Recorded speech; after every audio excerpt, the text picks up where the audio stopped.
Hello. There's an old Latin saying, who will guard the guardians? Atqui custodiet ipsos custodes. Now, the guardians of our society are the government, and they are responsible for our health, our wealth, and our happiness.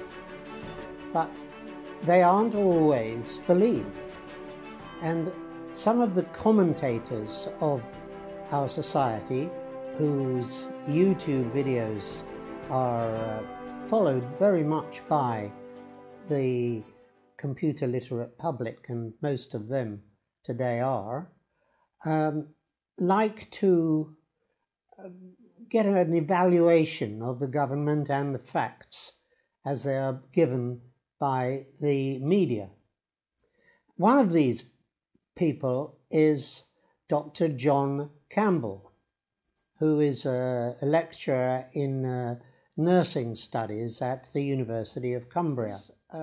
He's been doing this for a long time, years, presenting to the lay viewer some of the more intricate but explicable backgrounds, medical backgrounds of our physiology. In fact, he has also written two very weighty books on the subject, Pathophysiology being one and Physiology being the other, and they're both over 400 pages long. So I would argue that John knows what he's talking about in terms of physiology.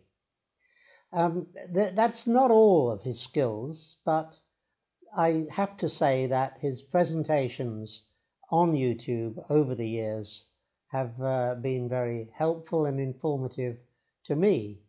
Now, my degree is in biology, and I understand that John Campbell also has a degree in biology. In fact, he has 2 degrees. I'm not sure what the other one is. But in the course of those years, John's interest in the present pandemic of COVID-19 has increased his viewership, if that's the right word, from some figure under 5,000 views for the earlier studies before COVID to nearly 1 million, in fact 900,000 viewers or people who subscribe to his channel now. So you can see that a great many people follow what he has to say. Now, going back to my point about who's guarding the guardians, the thing about YouTube is you can really say what you like. And what you like may not be the truth.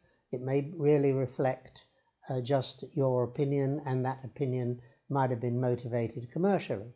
So there is a need for an appraisal of those people who are today called influencers, and I would put John's YouTube videos in that category, to say, well, how accurate are they? Do they reflect the entire situation? And should we be listening to them? And that's the purpose of the video I'm about to make for you.